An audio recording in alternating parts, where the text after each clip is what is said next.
peluang mengecil Jordi Amat jadi starter, ada pesaing lebih berat di timnas Indonesia. Jordi Amat menghadapi pesaing baru di timnas Indonesia dengan level permainan lebih tinggi dibanding dirinya.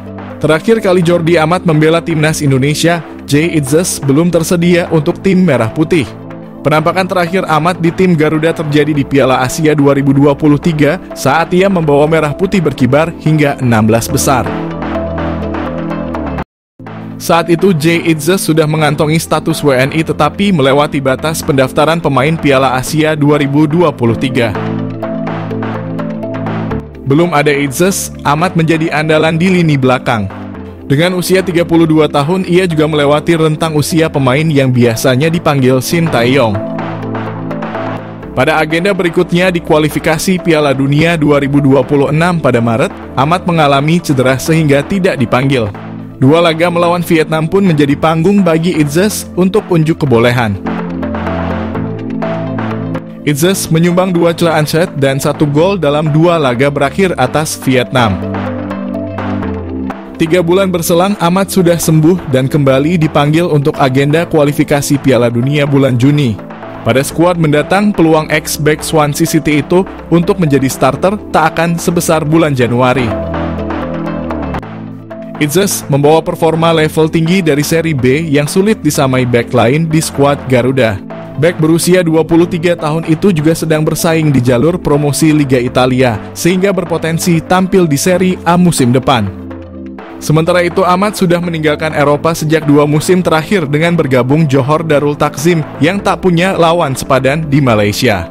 Tanda-tanda penurunan Amat juga sudah terlihat sejak pertandingan awal kualifikasi Piala Dunia. Pada laga pertama melawan Irak, ia mencetak gol bunuh diri ke gawang Nado Argawinata. Pada laga kedua melawan Filipina, ia kehilangan bola yang menjadi penyebab gol Patrick Reichelt ke gawang Hernando Ari. Jika Shin Tae-yong mengutamakan usia, maka starter Indonesia di sektor back tengah adalah Itzes, Rizky Ridho, dan Justin Hubner. Jayden Oosterwolde, bidikan naturalisasi timnas Indonesia. Saine Patinama kalah mewah. Jayden Oosterwolde, pemain Belanda yang memiliki peluang dinaturalisasi timnas Indonesia. Timnas Indonesia dikenal kerap melakukan tradisi naturalisasi bagi pemain asing yang memiliki keturunan tanah air. Kini nampaknya timnas Indonesia kepergok menaruh bidikan kepada pemain klub besar Liga Turki, Fenerbahce yang bernama Jayden Oosterwolde. Diketahui Jayden Oosterwolde memiliki keturunan Indonesia dan Suriname yang bertempat tinggal di Belanda saat ini. Pemain jangkung ini memiliki statistik gacor yang sesuai dengan kriteria pemain timnas Indonesia. Berposisi sebagai bek kiri, saat ini Jayden sedang bermain untuk Fenerbahce FC dan turut menyumbang 1 gol. Ia juga pernah bermain di Liga Eropa dan UECL Qualifiers. Jayden Oosterwolde dikenal sebagai pemain serba bisa. Selain sebagai bek kiri, ia dapat menempatkan diri sebagai bek tengah dan gelandang kiri. Selain itu, usianya yang muda bisa memberikan peluang emas bagi timnas Indonesia karena mampu bermain jangka panjang. Jayden juga pernah merumput di klub besar asal Eropa yakni Belanda, Italia, Turki dan menjajal klub Twente FC dan Parma Calcio 1913. Bersama Parma Calcio, ia berhasil membukukan 1 gol dan 8 gol di Twente FC. Hal tersebut auto membuat Saine Patinama kalah pamor, karena selama ini Saine belum pernah merumput di klub sebesar Eropa. Catatan kariernya tersebut layak menjadi pertimbangan timnas Indonesia untuk bisa menaturalisasi Jayden Oosterwolde. Diketahui pemain kelahiran Zwolle ini mengawali kariernya dengan bergabung dengan klub lokal, ZAC. Kemudian ia memilih untuk hijrah ke Akademi FC Twente. Selama di klubnya tersebut, Jayden terus menunjukkan potensi cemerlang yang membuatnya memilih untuk menaikkan kontrak profesional selama 3 tahun dengan FC Twente. Ia berhasil ditempatkan di tim utama dan mencatatkan 26 pertandingan. Performanya yang ciamik membuat klub asal Italia, Parma, melirik dan merekrutnya. Mampu bermain gacor di seri B, akhirnya Jayden Oosterwolde dipinang permanen oleh Parma Calcio dan menjadi andalan tim tersebut. Berlanjut klub asal Turki, Fenerbahce jatuh hati dan merekrutnya. Selain oleh Romeni, PSSI dikabarkan incar 1 penyerang keturunan lainnya. Geliat PSSI untuk menaturalisasi beberapa pemain baru sepertinya sudah mulai terlihat. Setelah sebelumnya telah mengamankan penyerang muda, Jens Raven yang akan diproses naturalisasinya.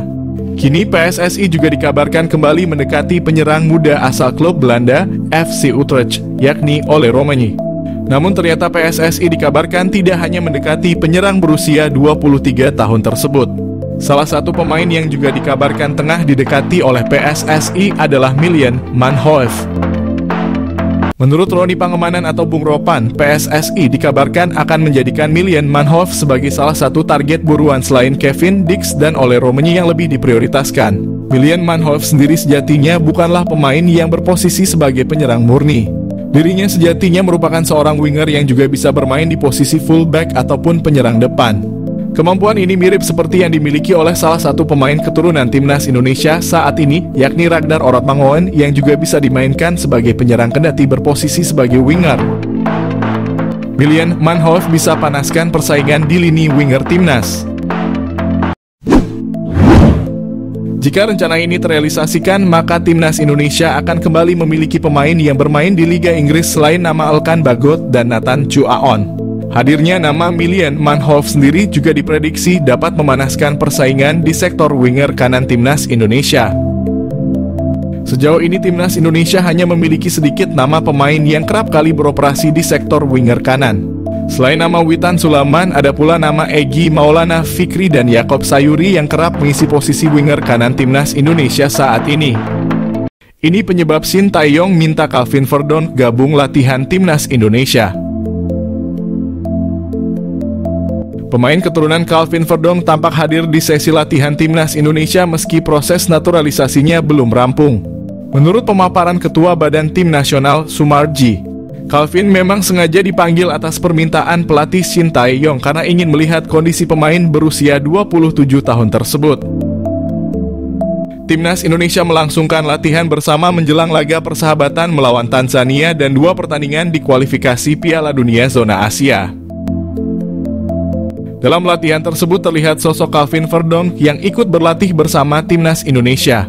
Bahkan langsung mengenakan seragam latihan timnas Indonesia. Meski demikian, status Calvin Verdonk sejatinya masih belum selesai dinaturalisasi. Kamuflase jitu STY untuk Marcelino dan Haye di timnas Indonesia.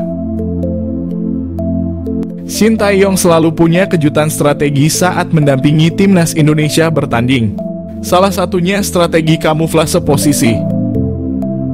Dalam pertandingan fase kedua kualifikasi Piala Dunia 2026 antara timnas Indonesia versus Filipina di Stadion Utama Gelora Bung Karno, Shin beberapa kali mereposisi Marcelino Ferdinand.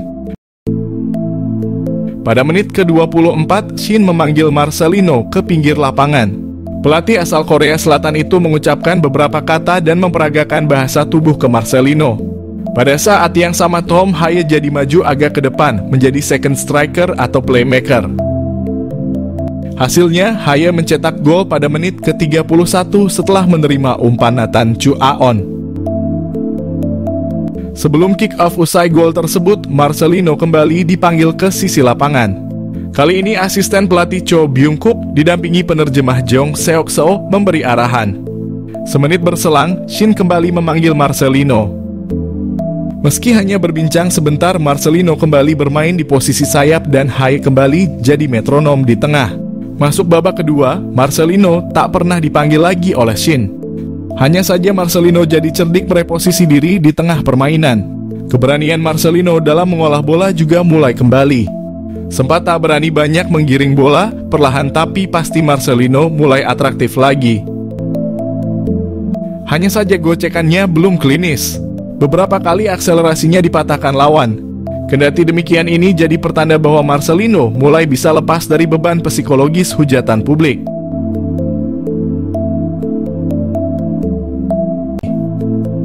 Timnas Indonesia lolos fase 3 kualifikasi Piala Dunia, naturalisasi jadi strategi penting.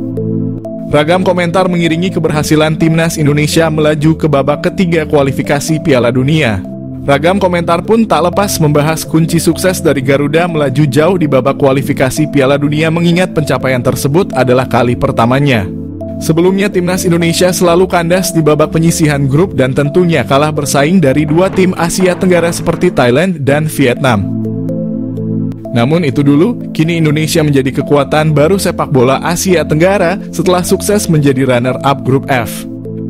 Pada laga terakhir grup F putaran kedua kualifikasi Piala Dunia, Timnas Indonesia sukses menumbangkan Filipina dengan skor 2-0 di Stadion Utama Gelora Bung Karno. Bertanding di depan puluhan ribu penonton, 2 gol tercipta dari aksi Tom Haye dan Rizky Ridho. Selain permainan ciamik dan pantang menyerah anak asuh Shin Tae-yong, keberhasilan Timnas Indonesia mengalahkan Filipina adalah strategi naturalisasi pemain diaspora untuk memperkuat Timnas Indonesia jadi strategi penting dalam pencapaian sejarah sepak bola Indonesia. Para pemain berdarah Indonesia sukses menjawab kepercayaan masyarakat Indonesia dengan kerja keras sepanjang pertandingan. Mereka pun kini menjadi bagian sejarah sepak bola Indonesia. Karena selain lolos fase 3 kualifikasi Piala Dunia Zona Asia, Timnas Indonesia pun dipastikan lolos Piala Asia yang akan dilaksanakan di Arab Saudi pada Januari 2027 mendatang. Kejutan Timnas Indonesia diperkuat pemain baru di putaran ketiga kualifikasi Piala Dunia. Timnas Indonesia akan diperkuat wajah baru di putaran ketiga kualifikasi Piala Dunia. Hal itu disampaikan Kapten Asnawi Mangkualam usai timnya memastikan diri menang atas Filipina. Sebagaimana diketahui, skuad Garuda lolos ke putaran ketiga setelah menjadi runner-up grup F. Tim itu mendampingi Irak yang menjadi juara grup. Asnawi mengatakan Timnas Indonesia akan dihadapan ujian berat dalam fase ketiga ajang tersebut. Namun dia pastikan timnya tidak akan gentar dan malah bakal bertambah kuat. Asnawi mengungkapkan harus optimistis karena kami banyak pemain-pemain yang akan datang nantinya akan saling berganti. Selain itu, Asnawi mengatakan segala kemungkinan dalam sepak bola memang bisa terjadi. Jadi dia pastikan Timnas Indonesia masih punya mimpi tampil dalam pesta sepak bola dunia itu. Asnawi mengatakan Timnas Indonesia akan bersiap kembali beberapa bulan ke depan. Sebab para pemain akan lebih dahulu kembali ke klub masing-masing untuk mengarungi kompetisi.